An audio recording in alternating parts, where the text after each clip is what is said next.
Engine 1 from Car 1. Car 1's on scene. If they've been command, give me a CAN report.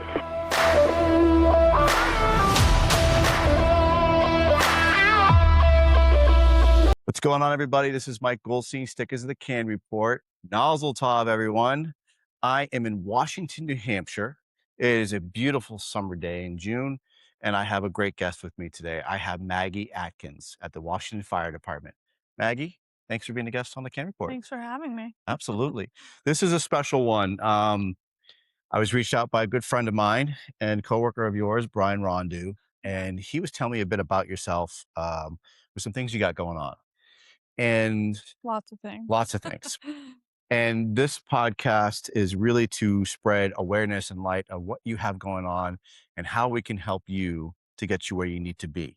Yeah. And so Maggie, tell me a bit about yourself. Like, how old are you? Where you're from? I'm from here in Washington. I'm 27. I've been on the department for 8 or 9 years, don't fully remember. It's in my family. My dad is the chief. My brother's full-time in Concord. And my sister, I dragged her along to join. She fought me at first, but I think she's happy now. And outside of my health, really, is I just love my animals. I bring animals home that nobody knows about. And I've gone to school a couple times. I feel like if I have an interest, I just kind of go for it, whatever it is. So my education's kind of diverse and doesn't really connect. But yeah, I just like to learn about stuff, and the same with the fire department. Just gather as much information in life. And you have a family affair here going on. You said you have your sister, who's here with you doing volunteer work at Washington Fire. You also have your brother who's on full-time in another department in the States. And then you have your dad who is chief of this department in Washington. And then you guys also have a side business as well, where you guys do syrup right down the road.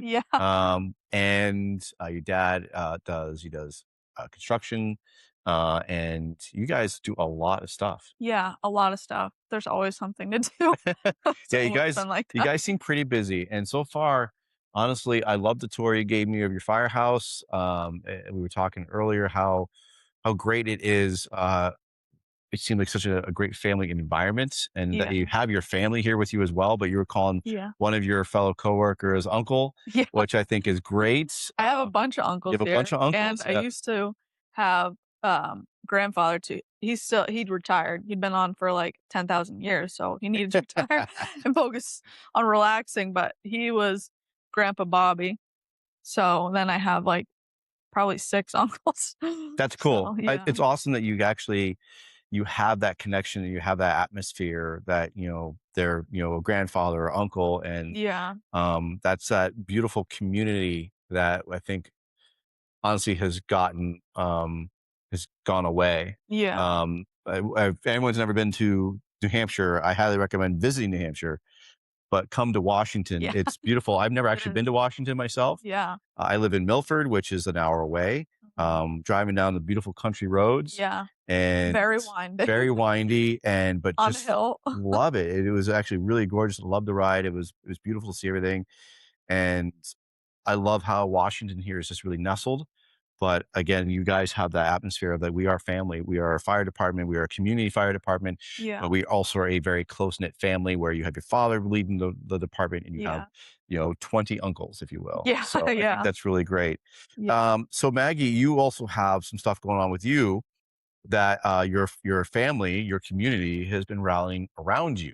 And so you've had some issues going on with your health, honestly, since you were a young girl. 10. So what was going on with that? So when I was 10, they started to notice that I had some blood counts off. Your normal urine you do at the doctor's didn't seem right. And the key phrase at this age that I heard all the time was, "We're just going to do one more test. It's probably nothing." And I heard that like I don't know, between 5 and 10 different times, and the test started getting more invasive and more invasive, and then it ended with getting a biopsy, which I thought was major surgery. I thought they opened up my whole back for it, but, and it was at that point that they were able to diagnose what was going on, and, my disease, I guarantee almost no one is gonna know what I'm talking about unless they're a doctor or a nephrologist, but it's called ANCA-positive kidney vasculitis. And what happened was I had the swine flu 2 years, probably when I was 8, and I had, like, really high fever and my body fought it off and all that, but then my white blood cells continued to attack my body as autoimmune issues go, and they destroyed about 50% of my kidney filters, Wow. and only they felt like only 20% of them were recoverable. Once they're damaged, they don't come back, Hmm. but some of them were, like, partially damaged, so, um, they felt like maybe we could recover some of those a little bit. So I went through at 11, I went through, um, prednisone. I did an infusion of 500 milligrams of prednisone, which is a huge dose of prednisone. I felt crazy, I know that, and then maintained 60 for a year, and that was really hard, and then I also did an oral chemo. I didn't lose my hair or anything, but it made me feel really, really sick. Hmm. But by 12, I was in remission, and I've been in remission ever since. I'm still technically in remission. But the thing about like us as people, your kidneys are aging every day, mine are aging every day, but mine are aging way faster.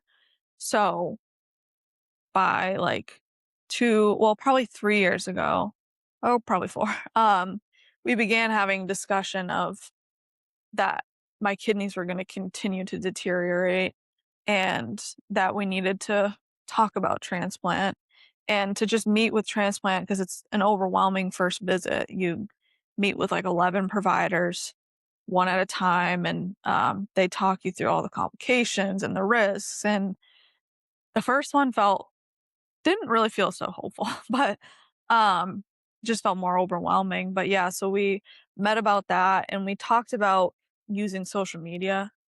I did not want to do that. um, but it's it's a necessity. It's like a way of that fighting for your life Yeah. is to get it out there the best you can. Well, you just said it right there, Maggie. Like you're fighting for your life. You're gonna fight for what you Yeah, need, and you're gonna use any yeah, means possible. yeah, Social media sometimes is a necessary beast, and yeah. that's the way to get it out. Yeah, yeah, but I definitely was really anxious about it, and when we decided I mean, it was a conversation between all my providers, my family, the fire department, um, so when I finally decided to put it out, it was like or decided to let the fire department put it out, I was like, "This is so overwhelming," and, How old are you at this time? You were trying to get the message out. this was last year, so I was Okay. 26. Um, And you've been dealing with this again. You're in remission, but your kidneys you've been yeah. dealing with since this all happened when you were a kid. Yeah, like, they just slowly got worse and worse, and I was functioning at 20% function in them for, I think, quite a few years, because I just have lived a very healthy lifestyle. I've just always put, like, taking care of my body first through diet, exercise, mental health, of course, and they honestly felt like I would've been transplanted much sooner if I hadn't done all that for myself, so that was a little bit of, like, it felt like all that was worth it because it's not always easy to take care of yourself every day Yeah. in a responsible way, but yeah, so that was refreshing to hear back that giving back to myself really paid off in that way. Um, but yeah, then I lived at, like, less than 10% function, I think for a year, or probably 10% function for, like, a year, and then last year, my kidneys were, like, 5%, and I was still starting dialysis is an overwhelming idea in your head, and it's just an overwhelming thing, and so I just kept functioning of like, "No, I can keep doing more to take care of myself, to help out my kidneys," and I was doing lymphatic drainage for myself to move the fluid out, and, um but my numbers were really high. My BUN, for anybody this means anything to, was around 150, and my creatinine was, I believe, was around 17, which I was told in the emergency room that those numbers, they normally, like, people are not even mentally, like, cognitively functioning Wow. because it's such a high toxicity. Um, but my body's been doing this for so long. I think it just got good at compensating. Like, I've been doing this for so long, since I was 10, so almost 17 years. And again, all those years, there was never a time where my kidneys bumped higher. It was always lower. Yeah. Um, so my body was constantly adjusting to this less and less function. And then, yeah, to the point of how far I pushed it last year. And honestly, I look back on it now and I probably should have started dialysis sooner, but I was very headstrong about it. And I was like, no, I'm fine. But I do, for me, my mom kept saying, like, "I didn't notice a difference. I can recall a lot of things." She's like, "You still recall everything I said." And, um, but for me, I just remember last year felt like I was in a cloud. Like, my head felt so weird all the time. And again, I'm tolerating it because I didn't want to start dialysis, but I made that my normal. And then after starting dialysis and like probably where I am now is crazy, but it's like the healthiest I've felt in a while. But But you have to do dialysis every day. yes, every day. But that's what's making me so healthy. Um, is by doing it every day, it's more closely mimicking the work our kidneys do every day. Um, so it's not as hard on the body. It's still hard on the body regardless, but it's less so. And again, I just feel better when I do it every day. Um, because again, it's like the closest I'm getting to being normal. And your mom, you were just telling me before, is that you're doing dialysis at home, Yeah. but your mom taught herself and set Yeah. everything up at home Well, to the make this clinic easier. taught her, but Yeah. yeah, but no, yeah, so they offer home dialysis as a way to kind of improve the quality of life, basically. And so my mom from the beginning was like, I'll do it. Like, I'll learn the stuff. We have to learn it together because, you have to be considered a team. Like, obviously, I'm on it, but I need to learn, like, maybe if something's happening that's kind of stressful, we can both talk through it. Sure. But yeah, so she learned all of that in like 3 months. And it was broken up too because I was hospitalized in the middle of it. Um, but that's normally like 2-year education. And yeah, she learned it all in that period of time, and she's very smart. And then Yeah. just very caring to do that because I know that it's not just disrupting my life, it's disrupting hers too. Um, and there's no blame in that. It's just, what happens. And so every day that we do it is like to be on the machine. I'm on the machine for like 2 hours and 35 minutes. But before it, you do a lot leading up to it. Like, you do your weight every single day, Mm. blood pressure, starting heart rate, starting temperature, all before it. So, like, getting ready for it can be like half an hour to sometimes maybe almost close to an hour, depending on like if I need to eat, it has to be beforehand. If I eat on dialysis, it's unsalted plain crackers. And I have, like, an obsession with saltine crackers and the Man, plain who ones doesn't? too. I Yeah. love I They're love so salted I crackers. love them. But, yeah, so I had to switch to plain unsalted because sodium balance is Yeah. critical, um but yeah, so it can be up to an hour if I, like, need to eat really quick, something with protein and more nutrients. Because what happens if you eat something like that on dialysis, your body starts trying to digest it, and it will make all the blood go to your abdomen, Okay. and you can get dizzy and your blood pressure can drop. So you don't need that. Anyway, so that can prolong the getting on time. But again, so it's like between a half an hour and an hour. Then getting off of it, I have to be able to take a somewhat normal sitting blood pressure and standing blood pressure Yeah. and my heart rate and temperature before I can fully come off. And yeah, that's been a struggle for a while. Because at the end of it, I will feel like really lightheaded and because I've been doing it every day for so long, my blood pressure's very low right now. So there's certain level, like 80 systolic is kind of not, well, more like 90, but sometimes I'll sneak an 80 in there. But that's kind of my cutoff of like I shouldn't be any lower than that. But that's been the biggest problem with dialysis in the past few weeks is this low blood pressure. It doesn't give you room because your systolic, well, your entire blood pressure goes down throughout treatment normally, but previously my resting blood pressure was like 140 over 100, which is high, but it made dialysis easier Sure. because I had more room for it. But yeah, so coming off genuinely is probably right now about an hour for me Okay. to adjust. Um, and then after dialysis can be really tough. Like I get shaky. Like I've done dialysis today, so my hands, if I hold them, so like they'll shake like that. Yeah. I mean, part of it's my blood pressure being so low, but then part of it is all of the electrolytes in my body shifting. Like your body has to readjust Sure. constantly. Um, and I think that's the hardest thing is it's the closest that I'll get to having normal kidney function, but if you think about it, your You have to work kidneys, for it. yeah, and your kidneys are doing it all day, Yeah. normally. Yours are, not Yeah. mine.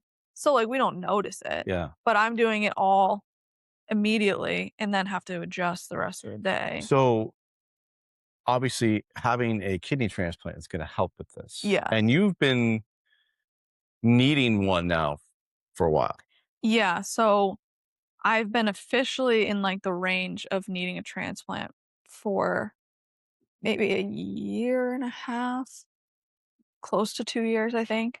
Um, and then, like I said, I met with the transplant team, like, prematurely just because it's not something you wanna do last minute. Like, it Yeah. helps to kinda know the people beforehand. So are you on a list or anything? Yeah, so I am listed what's considered inactive. I have to complete some other health stuff, like I had an infection from my dialysis port, my first one, which was on this side. After 2 weeks of having it, I was fully septic, um, transported to the hospital in my ambulance, and I had a temperature of 105.5. Wow. Yeah, you could just feel the heat radiating off of me. And that was very severe, and I had a lot of complications. I had, like, a blood infection, when they did the cultures, and then I also developed pneumonia while I was in there, and then I also, very traumatic, went into respiratory failure because with the line, they have to take it out because that's a source of infection, but they want you to have what's called a line holiday, so the infection can kinda get out of those tissues before you do dialysis again. Well, we pushed it because I otherwise, you do a second line and then you have to do a third line, and I didn't want to do that. I actually didn't even want another line at all, but, Yeah. um, so we ended up taking 4 days off of dialysis and tried to medically keep my fluid level down, and by the 4th day, I got this line placed, but that night, I had flash pulmonary edema from how much fluid was in my Mhm. body. And my lungs in the X-ray, there's, like, fluid, like, all the way out. There's barely any room that I was breathing in, Wow. and I ended up going into complete respiratory failure and was on a little bit over the edge of intubating, but they really were, like, encouraging me to keep breathing, and I was breathing at respirations of, like, 45 to 60 breaths a minute, which is crazy high and exhausting on your body. Um, they had my mom was just there with me at the time, and they pulled her aside and said, like, "It's time to call her dad," and they didn't know if I was gonna make it through that, and I did. I wished that they put me out and intubated me much sooner. They didn't end up at all, but I had emergent dialysis the next morning, but I was in this state for at least 8 hours, maybe 10 Wow. overnight of the entire night, like, And how long ago fighting. was that? That was in November. Oh, wow. So not that Yeah. long ago. Okay. Yeah, so all that happened, and it took me 28 days to finally make it out of the hospital, with that, but because of that, my status remained inactive, to go back to that, which means, again, I'm accruing time on the list, but if a kidney comes up, I'm not considered for it because my health isn't in a place where I can accept a kidney. So I, ever since then, I switched down to the Brigham and they're like so wonderful, but they have to clear my heart again because then after the line infection, I was rehospitalized and I had a really severe case of pericarditis. So much so that you could hear like your heart's rubbing with pericarditis, but it literally sounded like it was crunching. Like I could sit here and hear my heart crunching every beat. I Oh my God. hated it. So it took me a long time to heal from that. I mean, I've been told that that's something that takes a long time anyways. But as I was leaving the hospital, I also got COVID. So I went home Wow. feeling worse than when I got there. But my heart took a long time to recover and I had to go through prednisone again. I hate prednisone. Um, and that was difficult because prednisone complicated dialysis because prednisone in general, makes people retain weight, but it also then made me retain fluid at a rate that was like 5 times faster than if I wasn't on prednisone. So it was uncomfortable, it was stressful. Um, Came out of that, got off the prednisone, and then we started in at home with the dialysis every day. And I've been starting to get better. My heart function is up. I mean, my lungs were also really damaged from pneumonia, but also when I went into respiratory failure, like Mm. there's times they would make me cough just to try and see if something could come up, like if I could get some sort of fluid out. And that was really damaging. So my heart and my lungs went through it. Like I coughed up blood, I think, for like a month after.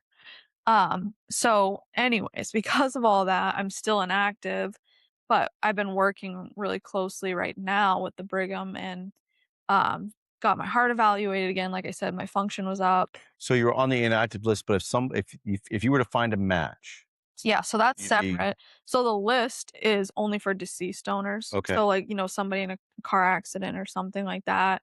Um I don't plan on receiving a deceased donor right now because the outcomes are better for a living donor because the body is still, even if they keep somebody on a ventilator and everything, your body still went through a death of cells and stress and all that. So it's still not perfect, but it still can like save a lot of lives to get kidneys. So organ donation is really important. But yeah, so the list only goes for deceased donors, but I am looking for a match. That's what I've primarily been going for. But they Match from a living donor. Yeah, a match from a living donor. But regardless, it's always safe to be on the list to accrue time Yeah. because your time is what sets you up. So I know, like, looking at your social media and looking at people posting of what's going on with you, there is that website to see if you're a potential donor. Yes. So that's still valuable. That's still helpful for people to click on that link and Yeah. see if they're a donor. Yeah, no, that's still active. There's been a bunch of people that have signed up. Have you Um, found anybody that is a match, or I have not once through this whole process. so if somebody is a match through this whole process, what happens then? Then, well, to be a match is a very long process. Yeah, It's like 3 to 6 months minimum, a lot of testing. I a imagine. lot of testing, a lot of lifestyle. There's a lot of lifestyle factors that will rule out being a match too, like smoking, high BMI, heavy drinking, Mm. just things like that. Or even, I'm pretty sure if you have an autoimmune disease, that can impact it because they don't want like your cells to be in my body and my body take on, because my disease was autoimmune, but to take on that and then cause the same reaction or anything like that. So yeah, there's a lot of testing and there's scans like chest x-ray, there's CT scans. They look at the size of the kidneys to make sure they're healthy shape. Like you could still have normal numbers, but something might be wrong with them. Sure. Um, and so go through all of that testing and then the donor can say no literally up until the day of, which is their right. This is a major thing.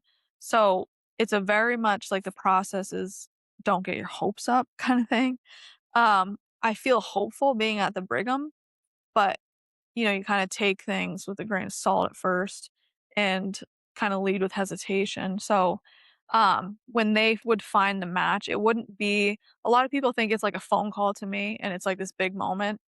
That's not really accurate. I would know for a little while. Like they can't, like, I don't know anything about the donors unless the donor tells me Sure. something. But we're completely separate.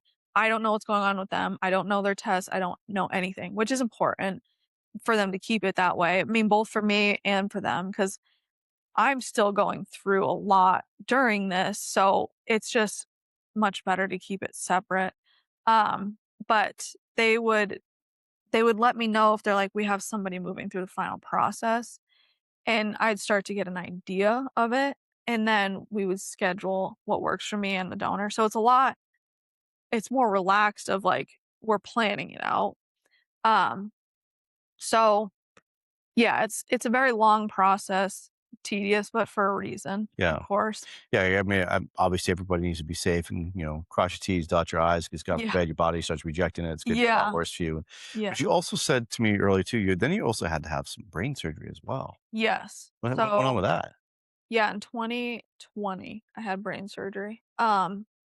Yeah, so I have a condition called Chiari malformation. It's relatively not well, it's more common than my kidney disease because Did nobody this knows about stem that. from that? No, it was completely separate, and it's more of like a structural issue you have in your brain, and it's that my cerebellum herniated down into like the opening of where your spine goes through, and they found that when I was 13. So that was stressful at first because I just was in remission from my kidney Were you disease. experiencing any pain? And is that why they started Oh, checking it? so I've always played sports, and I had a really bad concussion. I got kicked 3 times in the back of the head. What sport were you playing? Soccer, Okay. so goalie. And I had that concussion for over a year, and they didn't do scans until we were past a year, Mm. and that's when they found it on accident, and they felt like my concussion lasted so long because of all the swelling there, it just made the area smaller. So, I was, like, relatively okay for a lot of years, but then in 2020, I was around 2021, 21 maybe, they well, I started to have these episodes. First, they were diagnosed as stomach migraines because I get severe, severe stomach pain. Mm. It'd feel like everything in my stomach was contracting. I'd throw up, and then I'd pass out. And it wasn't until like I'd pass out that I would pass the episode. Then they started morphing into not just that. They would still start with stomach pain, but very quickly I would be in this cycle of passing out over and over and over again. And the worst one, I passed out 7 times in a row, and my brother was actually taking a shift up here that day, and he saw how I looked, and he was like, "She does not look good. She's, like, gray, like, she needs to go to the hospital." So, he went up and got the ambulance 'cause we're functioning with very few providers, Sure. and they immediately called for a paramedic intercept. And, because my brother did not wanna be my primary caregiver, but he was still a medic and he could still get me moving, and that's what I needed. But by the time they got back with the ambulance, I was unconscious. My my stats were dropping, and I had a heart rate of, like, 23, and I had a blood pressure of, like, 60/30. And they got me in the ambulance, and we started on our way. We met the ambulance crew in Windsor, which is small, tiny little town next door.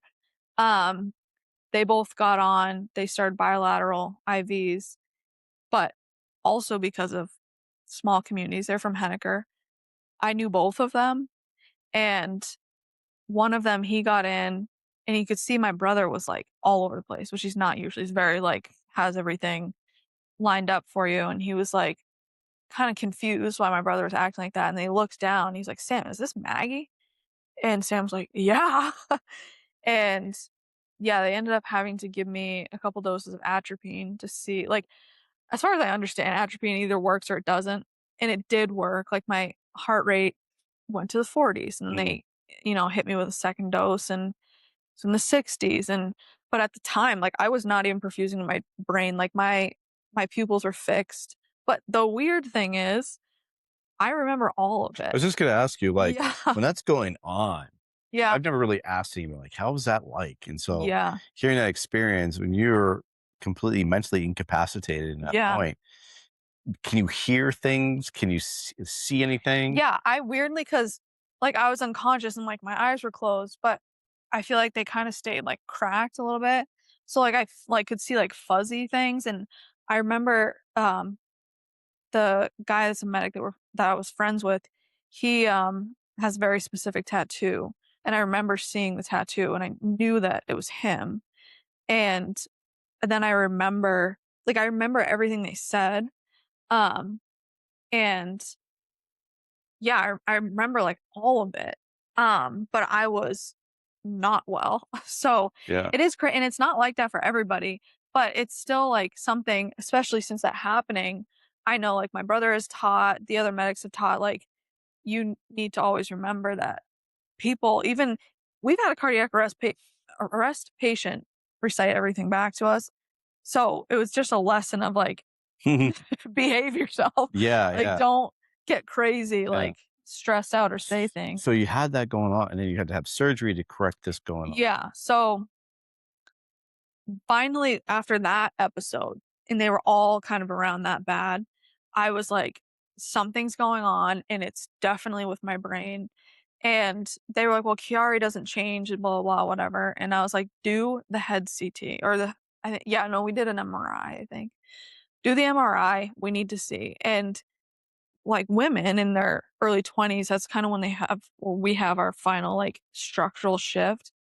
And when that happened, the herniation had almost plugged all my spinal fluid from flowing to my brain. Hmm. And so what was happening in my passing out episodes is spinal fluid would try to be going into my brain and it wouldn't be able to. And then the spinal fluid in my brain would be pressing down on it.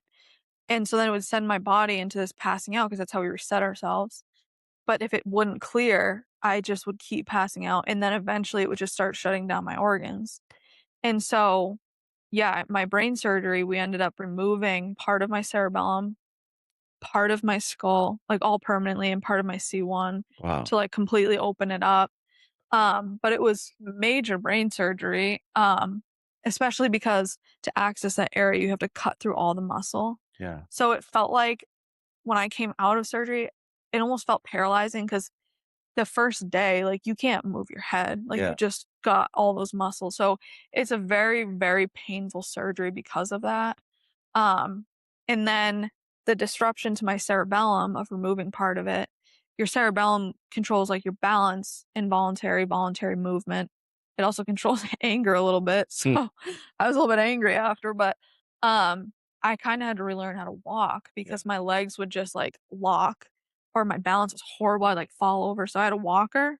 Then I had a cane because Wow. if I didn't have that, then I had to have someone with me and I wanted my independence. So I had my walker and my cane. And after about a month, my walking was, I mean, I worked hard at it, but it was recovered. And that was, you said, when you were around 13, right?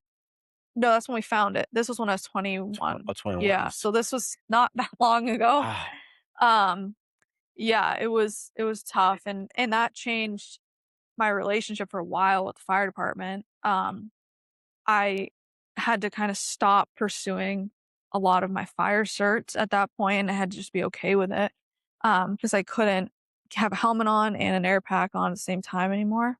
That's still the case, right? You still Yeah, do for the most part. I mean, sometimes I'll push it a little bit, but then I just don't feel well. Yeah. And then I actually took a break from here for a while because that Oop. um that episode that I had in the ambulance, I didn't know it at the time because I was in survival mode for so long. But after I had surgery, I started having panic attacks. Because I was finally processing everything I went through over the year. And I couldn't get in the ambulance because I like the smell of it, Yeah. the visuals of the lights, especially. And I worked on that for a long time, like years. So with this, do you have a counselor as well? Like now you have the physical aspect of everything that's going on. Yeah. It's incredible what you have gone through and are going through. Mm. Now you have to obviously deal with the mental aspect. Oh, You yeah. can't do a lot of things. Soccer. You know, Yeah. you're a very physical, active person, and then Yeah. the fire service. You can't wear a helmet in the pack at the same time. Your brother, your sister, and your dad are all active members of this community and Yeah. doing fire service. Do you also have to talk to somebody about these Yeah. issues? I have a therapist I've had for, like, probably 12 years. It might even be more than that, but, I have always been a huge advocate for mental health. My function on the ambulance has honestly been one of educating everybody else on mental health too. But yeah, so I've been seeing my therapist for a very long time, once a week. Um, and I just think it's even if you don't have an active problem to work on, it's just learning about life Yeah, and learning about relationships with others. But then he's an EMDR therapist too. And so things like the trauma in the ambulance, we did EMDR on, and I very much recommend EMDR. Um, it's just it's really, really useful and helpful. And so yeah, it was through therapy that I got over it with the ambulance, but it was a lot of give and take for a while. yeah. But yeah, we and actually I didn't even know why. Oops. I didn't even know why I was having panic attacks.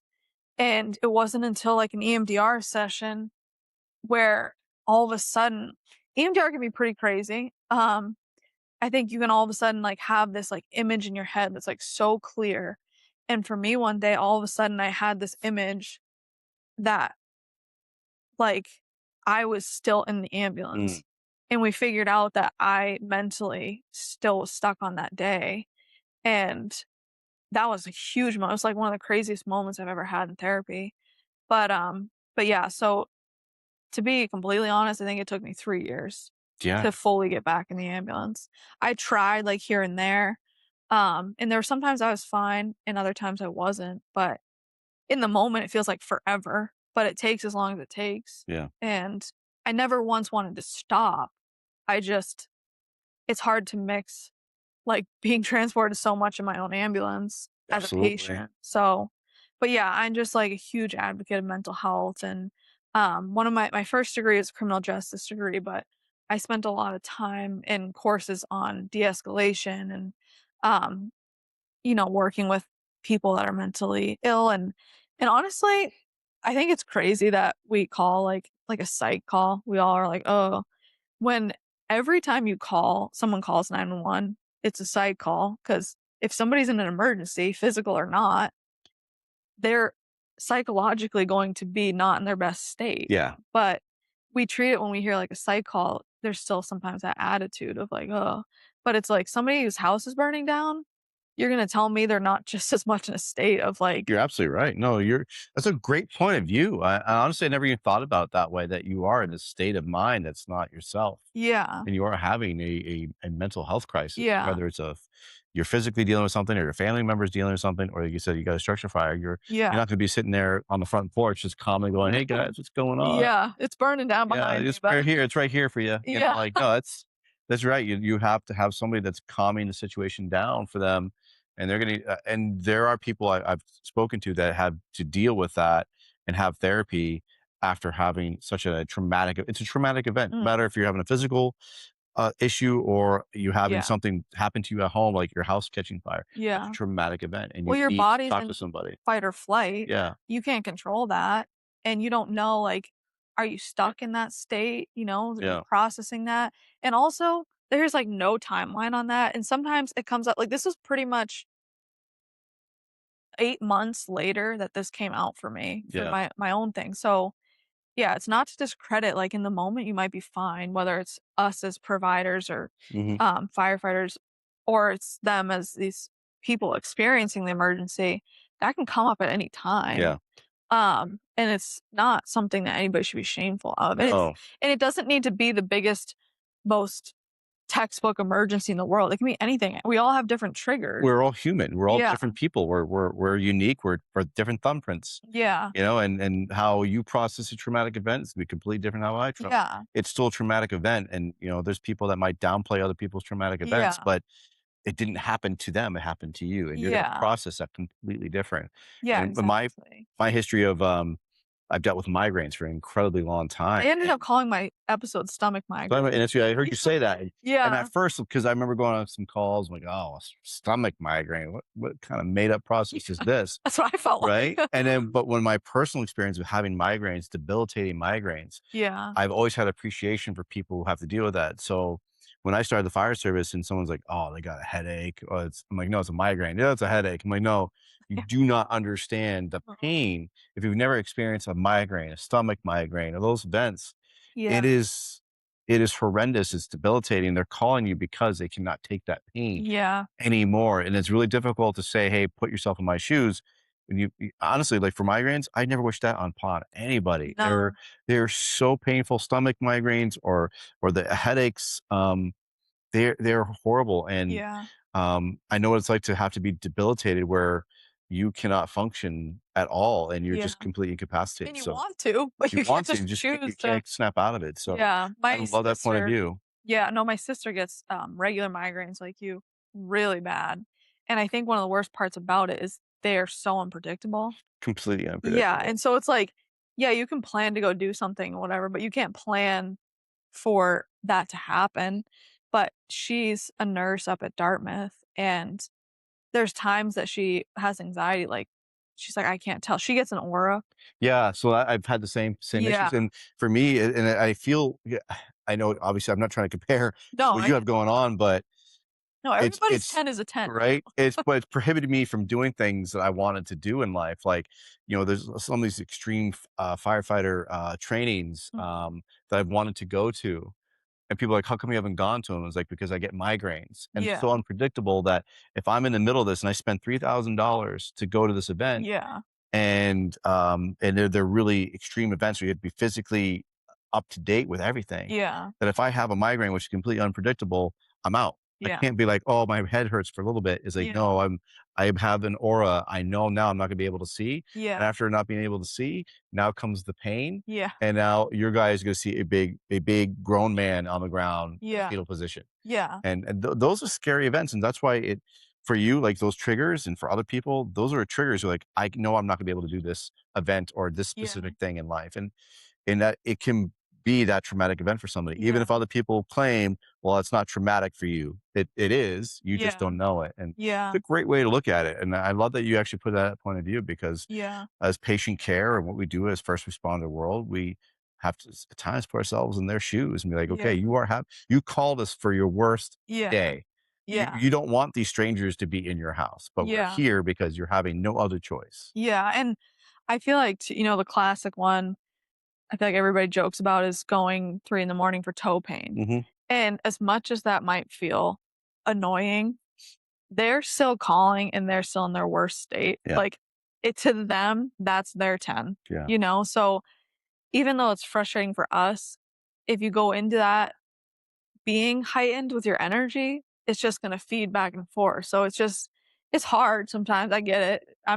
I like my sleep, yeah, but yeah, it's not really for us to judge. It's just our job is to get them there or not. Maybe they don't wanna go. But, yeah. um, I actually originally my career path was to be a fish and game officer. Oh, nice. And I was, like, set on that, and I did so much work for it. But when I started having these episodes similar Mhm. to what you're saying, I knew I couldn't complete the police academy. Like, without I mean, it's was it 3 to 6 months? I don't even remember anymore. It's changed since COVID, but, I knew statistically I could not get through that without at least having 1. Yeah, Um, and again, I'm go all the way to unconscious, yeah, and it's also overwhelming to be in a place where people don't know your health history. To think like, okay, I could be unconscious and I can't speak for myself, and yeah, like at that point for me, even though it was, really severe, I still had to make sure I wasn't being administered medications that processed through my kidneys. So if sure. I couldn't speak to say that, that was a big deal because that would just shorten the years I had left of Yeah, them. absolutely. So, but no, it is hard though when your health is like that and it's Especially being so young, unpredictable. Maggie, like, it Yeah. definitely is. I can see how difficult it must be. Like you said, you were incredibly active as a kid, and you're Yeah. still active now, but having to now monitor everything you do, because you don't want something bad to happen, Yeah. because it's not you're gonna be down for one day. You Yeah. could be down for quite some time, Yeah. and now having to do way more work to get back where you are now. Yeah. That's definitely a huge thing to have over your head Yeah. constantly. Yeah. And you have, it's like you said, you have an incredibly strong community in your family, and you also have a big rally going on, and you have a GoFundMe page for everything that's going on, because you telling me earlier that you can't work because of this. No, I actually started a new career last, um, what's this, 2026? So probably in 2024. I went back to school after my brain surgery for health and wellness because I wanted to be able to help other people recover like I did, because that was the biggest difference. I knew somebody going through this at the same time, and at 6 months out, they still weren't where I was at Mm, 1 month out. But I focused on proper nutrition, like all of the science behind healing, and it was almost like miraculous how fast I was recovering. So that made me go back to school um, for health and wellness, which was kind of a combination of nutrition, physiology, and then population health, which was interesting. So then I started at a physical therapy practice that was very like holistically based. It was in Dover. I did drive an hour and a half every day. But it was like a very unique place to be. And I loved the patients I was working with.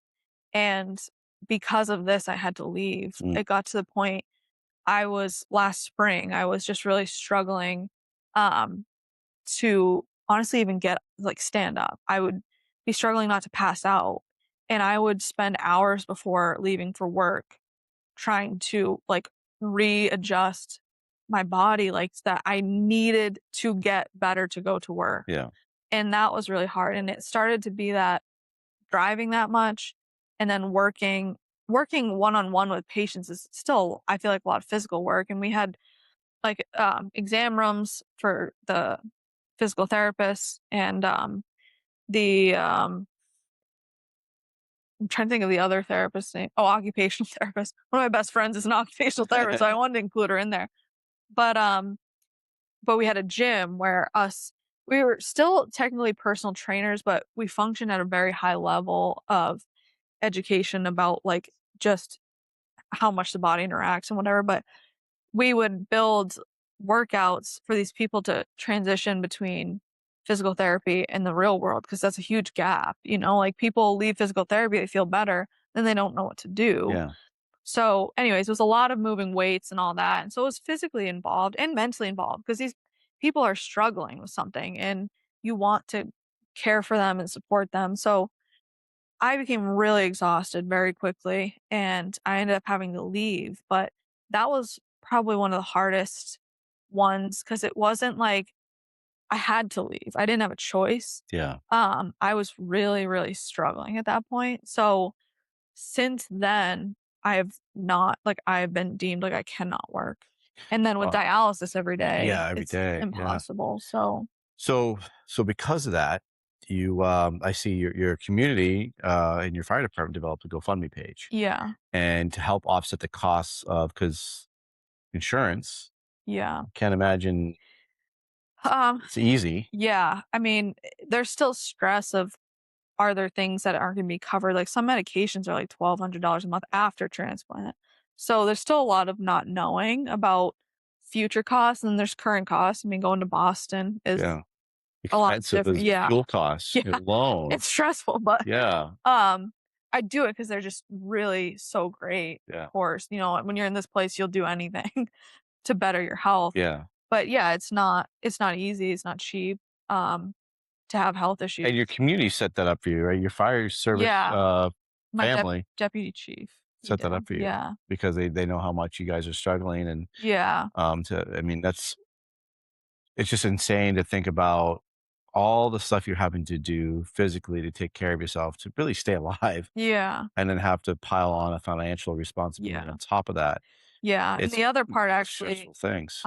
my deputy chief wrote this in there, but I have my animals, of course, and obviously I didn't plan to have all these animals and then have this happen, but you also can't live waiting for it to happen. You Yeah. still have to be able to live, like, to a certain degree, but, So like I have my horse, my chickens, ducks, dogs, and I was paying for them all myself because, I was working and everything. But like he put in there, that's a major expense, Yeah, every week and everything. And I am fortunate that my dad has completely taken care of them.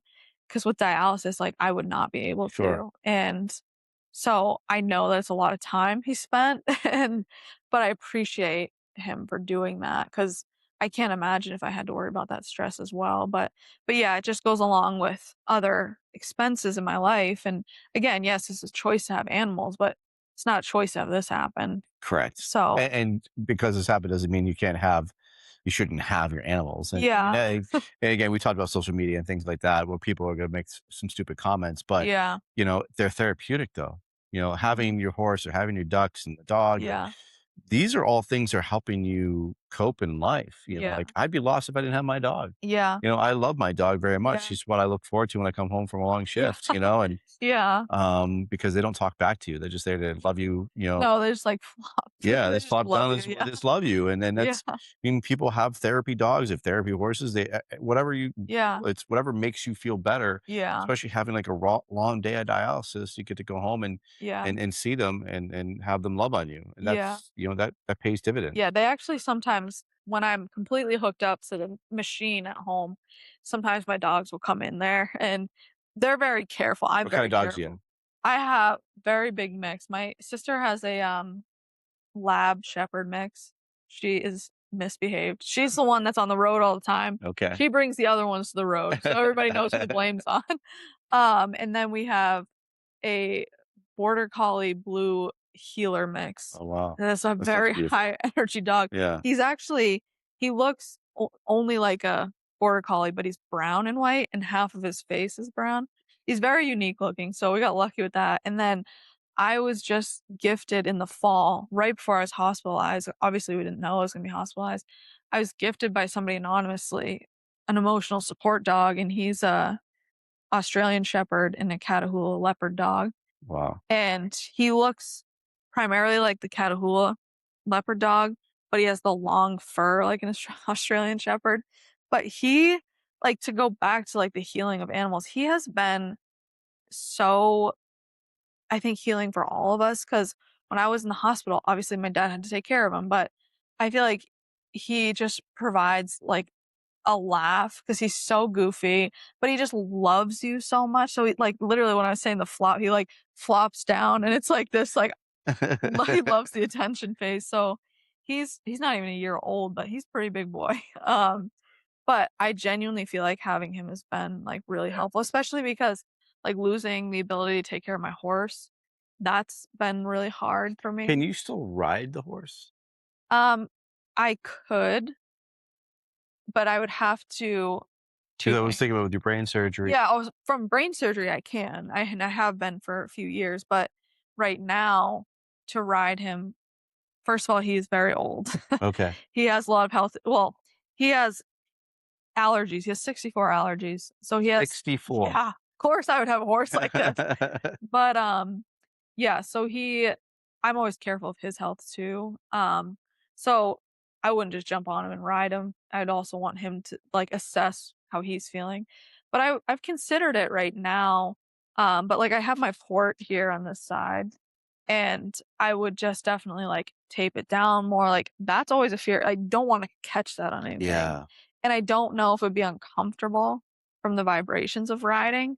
So, I have definitely I'm not even gonna lie, I haven't considered it many, many times, but, um, I think I could if I was careful. But again, I mean, horses are still their own unpredictable self Sure. sometimes, so, it's weighing risks like that. But What for the future going into this, of everything you got going on, what are you trying to get? What are you trying to hopefully help? Or what are you trying to hopefully things can get better for you? Like obviously you need the kidney yeah, and but you're on that inactive list. So what are your hopes going forward? I mean, definitely to get a kidney, Yep. and hopefully that it would be a living donor and everything. It just would completely change my life. Um, to have a kidney functioning every day, doing the work of, what I have to do in dialysis all in one shot. It would definitely give me independence again. Yeah. And I could go back to like doing a lot of things. I mean, it's kind of unbelievable how many things would open up after getting a kidney. The first year after, it can be hard with all the medications because you're, immunosuppressed and all that. So it's not a breeze once I get the kidney, but after that point, like I can go back to doing normal stuff. Mhm. I'll definitely have to work into it because I think dialysis and having that infection really, really weakened my muscles a lot. Yeah. And so that's hard. And dialysis also comes with its aches and pains, like my joints will hurt sometimes. Yeah, it would really just open up like me having a life again. Yeah. Not to say that I'm not appreciative for things right now. Um, but you also have to be realistic. Like dialysis isn't the best time. Yeah. Yeah. But yeah. So, like, going forward, what are you asking others to help with? At the What can it do for very you? well, at the very minimum, because I know kidney donation is such a huge ask. Like it is a crazy thing to be asking people. Um, but at the very minimum, just for people that have taken the time to read my story, I'm just grateful for in general. And to share it, like people going far enough to share things, it just helps. You just never know who's going to see it. You never know from where. Like it could be someone in another state Yeah. too, and there's the voucher program. I think I talked to you about this like a little while ago, but um if somebody's not the same blood type as me, they can donate to someone else, and then I get a voucher, which puts me, like, at the top of the list, um, for receiving a living donor, like, somewhere else. Um, but not only does that benefit me, it benefits somebody else. Like, I look at it as I don't think everybody has the ability to or the access to be able to put themselves out there as much as I've been able to. And I'm grateful for that. And I'm grateful like to be involved in the fire service and have that added to it for sure. But this might also help somebody else who can't speak for themselves. Yeah. And then also I not many people know this, but I will need a second transplant because I'm so young. Hmm. Um, if it's, all works out and it doesn't, you know, go into like failure early or rejection early. But if it's perfectly fine, it's still going to have a shorter life because it is leaving someone else's body into mine and all that. So I will need another transplant down the line. So the voucher program works as well. Like I could have a donor ready right now. I don't know if I do, that's just hypothetical, but they can donate to me right now, but somebody else could donate to somebody else, and I keep that voucher for the rest of my life. Yeah. So it just is like a safety net for me as well. And again, it's still helping somebody else. Like you're saving 2 lives. So, um, yeah, so at the bare minimum of everything, just to for people to just share the information, because I Share it. think Yeah. it's not well known. It's not common really for Sure. many people. But I love that, and I think it's important to get that out. Again, this is what we're here doing is to spread that awareness, Yeah. for you and for others, but, I mean, to really spread what's going on about you Yeah. and to help you any way we can, and so really that's the best way is why I asked, is that's the best way is to share this. Yeah. Share your pages, share the donor page, to click on that, like you said, that you could become a voucher. Mhm. You get the voucher if they're not if you're not a match, she gets the voucher, Yeah. and that you said that carries for life. Yeah. And again, like the GoFundMe page, I see it's going strong, it's doing well, Yeah. but you still need help with that. Yeah. And And kinda reset a little bit, like, not the GoFundMe, but I feel like the process reset when we switched to the Brigham. yeah, And I think I was so grateful for all the donations that I got. I still am. Um, but I think resetting again and having to restart this process prolonged it further. So I think there's times it still like catches up to me that I'm like a bit stressed of like, okay, we're still doing this. Like we were supposed to have been transplanted like a year ago. wow, Um, but again, it was partly not a gamble, but it was prolonging that I knew I was taking on when I switched. which I was okay with. Like I said, you'll drive anywhere or go anywhere for the best healthcare, Yeah. and the Brigham has been amazing. So, but again, that's what I mean by like it kind of extended the timeline and further out of me not working. Yeah. So I think the stress kind of like comes back around because it's there. I don't know a timeline at all. I don't know anything. Yeah. Um, Now, with this going on, are you needing this like now, sooner than later? the kidney, Yeah. yeah, I need as soon as possible. I mean, it's just that I'm gonna stay on dialysis until I'm not well until I get the kidney, but um dialysis doesn't work forever. I think that your body can start to require more, and doing it every day again is really beneficial, but the common dialysis schedule is like Monday, Wednesday, Friday. Yeah. Um, so you can kind of start to build up like you need more and you need more and you need more or longer time on it. And so again, it's a treatment right now, but it's not a cure. Yeah. That's the So best way to honestly, I love that you put it that way. yeah, It literally is just a treatment. Yeah. yeah, yeah. So yeah, it's whoever's out there that's donating, I appreciate it because it'll just help me be more healthy sooner. Sure. I love it. So I'll be sharing your pages on my social media platforms and ask all of you who are listening or watching this to visit Maggie Atkins' page. I will post links on for when this podcast is released, for you guys to check out what's going on, to read her story, to share it. Even if you can't be a donor or you are not a match, it's still helpful. Like you said, like Yeah. you might not be a match for her, but you might be a match for somebody else if you truly care about donating, and see if you are a match for somebody else. But please share it far and wide to see if we can get help from Maggie, and for the GoFundMe page as well. Like you said, somebody so young shouldn't have so much responsibility financially to deal with these medical issues, and Yeah. anything goes a long way. And I wish you all the best, Maggie. I think this is Thank an you. incredible journey, and how strong, resilient you are. Yeah. It's really impressive to see. You gotta be. You got to be. You've had to mature quickly. Yeah. Yeah, quickly is an understatement. I mean, at 10, I had to fathom all the serious things that went along with kidney disease, and, yeah, I think that made me become, like, hyper responsible Yeah. at a young age, so, yeah, it's, And it's incredible. I think you're very fortunate.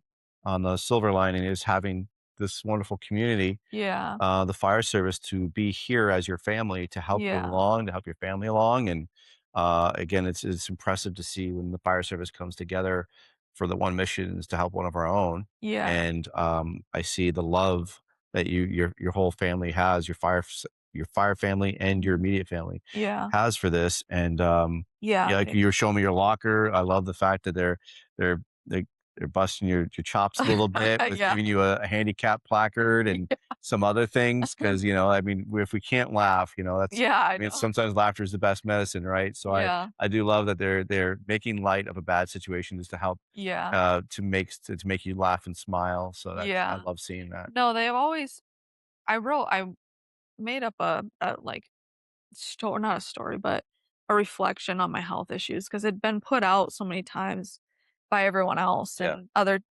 like, radio stations or Facebook pages, taking the information that's out there and telling it, but I never really shared, like, what I was actually going through with this, and so I wrote, like, a reflection and made it like a newspaper and everything, but in that, I talked about the fire department and how it felt like the one place that I could still come to where they didn't look at me like, "Oh my god, are you okay? Are you okay?" Like, nobody was asking me that. Like, besides my dad, because he can see a little bit more than others, but it would just be like I wrote, they would subtly, like, pick up the first in bag for me and carry it out or, um, maybe grab something from me, but I didn't ask for it. Right. They just did it, and it was more I felt like a respect thing, and to tell them I didn't tell them, so they didn't know for a long time. there was like 3 people that knew, and my deputy chief and his wife were like the main 2. But I didn't want for a long time. I didn't want anybody to know. I didn't want to be treated differently. I didn't want to be looked at differently because in regular life you are, when people find this stuff out, and it's just a fact. But when I didn't tell them until like I think it was a month before it was put out on social media by our fire department page, and I did it in a meeting because we have, once a month Monday night meetings, and we closed the like public session, and my dad said, "I'd like for everybody to stay, like we need to have a conversation." And I was terrified to do that. Yeah. I was terrified to do that. I was just uncomfortable doing it. I knew I was gonna cry immediately. Yeah. I saw that first I saw my dad was tearing up. I was like, "Oh, that's it for me." Right. But I told them all, and I feel like I was worried that it was just gonna be really uncomfortable. And it was silent at first, which I get, but then they all just kind of were asking questions. And like I would rather people ask That's a questions. question. Yeah. And so like, we talked about it for a while, and then I felt like everybody just kind of sat in the room for a while, and like, we eventually probably got on to talking about normal things or just joking, and but everybody just sat, like everybody was just present. Bit my tongue when I said that. But even with that, I think I didn't come around for a month because I was just anxious. I didn't know. And then I slowly, and I wrote this too, there was calls I just couldn't not go to. They're too interesting Sure. sounding, and then you can't really hold back the impulse of going. So I eventually started going, but I would kind of keep to myself. But then I realized like nobody was treating me any different. And like I said, they were just picking up a bag for me or doing stuff like that. And so there was just like it was the one place that I still felt like myself up here, and I just don't know that many people have that experience. So that I'm really grateful for here, That's awesome. and we're not a big department, clearly. Yeah. So everybody pretty well, but, yeah, so and they've just been really supportive of sharing my story and coming back to me with like, "Oh, I just heard so and so is um, family member passed away, unfortunately, but there's kidney available," like stuff like that. And it would be nice if it worked that way, but it doesn't. Yeah. But it's still like thoughtful, and I know that multiple people.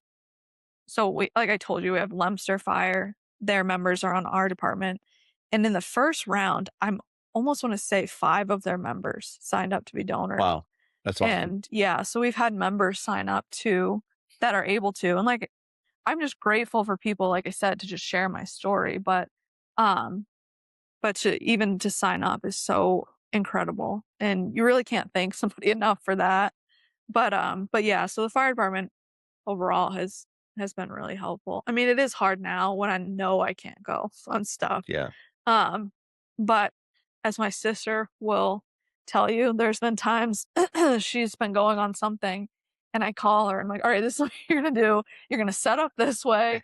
So and so is gonna be in charge of command. They have more experience like on the radio, blah blah. And like just yeah, she'll come back from a call and they'll be like, oh like great. She's like, yeah, Maggie micromanaged us, so we got it done. That's But awesome. but yeah, so it is it is something I'm very grateful for. That's cool. I love Yeah. it. I love that you still have that passion, that energy for it. And again, for some calls, you can live vicariously through your sister Yeah, yeah, or and, my dad. and your dad. Yeah. Yeah. That's really, really cool. And I love that your dad's the chief here and they're all Yeah. rallying around you guys. And Yeah, actually, just a small story, but the fire service obsession, or not obsession, I guess, in the story sense, but passion started with my dad when he was 5. This is 1976. He was 5. His house burned all the way to the ground, wow. and it's just him and his sister, siblings wise, and his dad got them both out, but like just barely got them out of the house. They did lose a dog in it, but he will tell you he watched his house burn down from the cab of his dad's pickup truck. And, I don't know, 1976, there wasn't a lot. Mhm. It was kind of like you're just making sure it doesn't go further, the Yeah. fire. So, yeah, they lost their house flat to the ground, burned right to the ground, and that was a major moment for him that he wanted to be on the fire. He wanted to to be able to stop that. Yeah.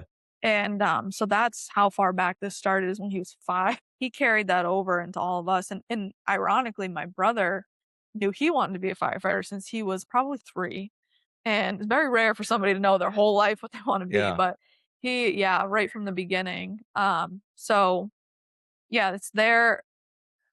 I mean, it's specifically my dad's footsteps that really carried us here, and fortunately, he had to go through that, but it definitely gives him a passion for trying to make sure other people are okay and, Yeah. saving what he can. That's a big thing on fires we've been on. You know, sometimes I feel like guys start cutting for no reason or breaking windows, like, we don't need to do that yet, and, there's been a couple houses been on, it's like, you know, clearly originally made, like, stained glass or whatever, and he's like, "No, we're gonna save this window," you know? Yeah. Give people something back. Mhm. He lost everything, you Yeah. know, and so he just very much, I think, pushes to even if all the people are out and everything, there's still stuff to save Yep. for them. So, and to lose it, I can't imagine losing a pet in a fire. I just feel so bad for people when that happens. So, Yeah. yeah, so he's really lived a lot of it. But again, I think that's the foundation of what he's built here is off of that. And it definitely shows. Yeah. So, It definitely does. I could tell. Well, Maggie, I really appreciate you being so candid and open, and I yeah, could tell it's yeah, again, you have a passion for life and for all of this, and yeah, it is honestly an honor and a pleasure to meet you. yeah, you too. And I really enjoyed the conversation for sure. I actually want to give you something. So this is I have a friend. He has a business called Skulls for Hope. hmm And as I was talking with you, I'm like, man, I want to give you something for hope.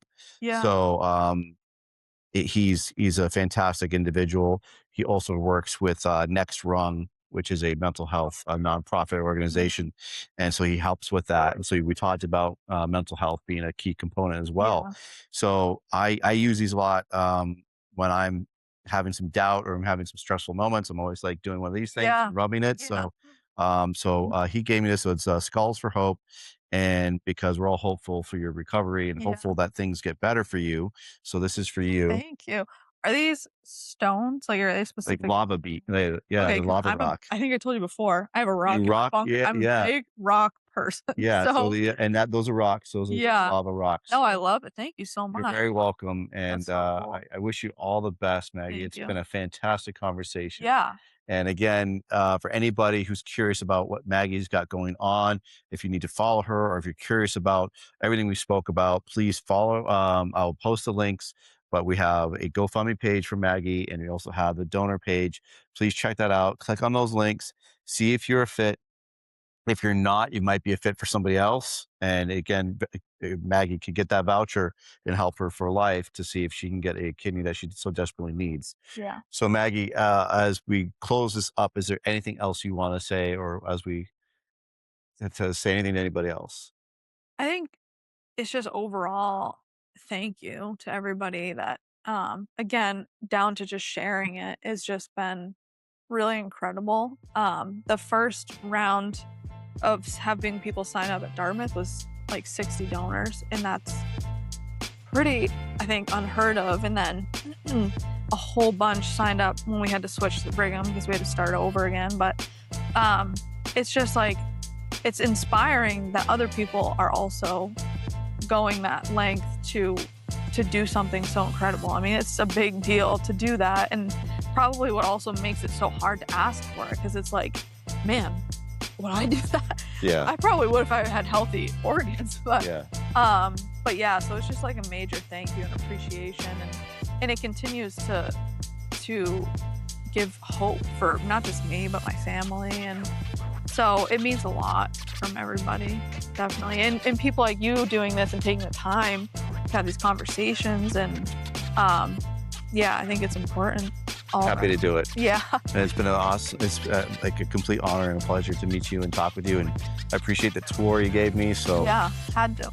yeah, I love it. And it's great. I love the history you told me about everything. So, Yeah, well, with that being said, yeah, we're going to end it. yeah. So you stay safe. Yes. Be well, and here it Yeah. comes. Nozzle Nozzle top. top. Nailed it. Got it. Nice job.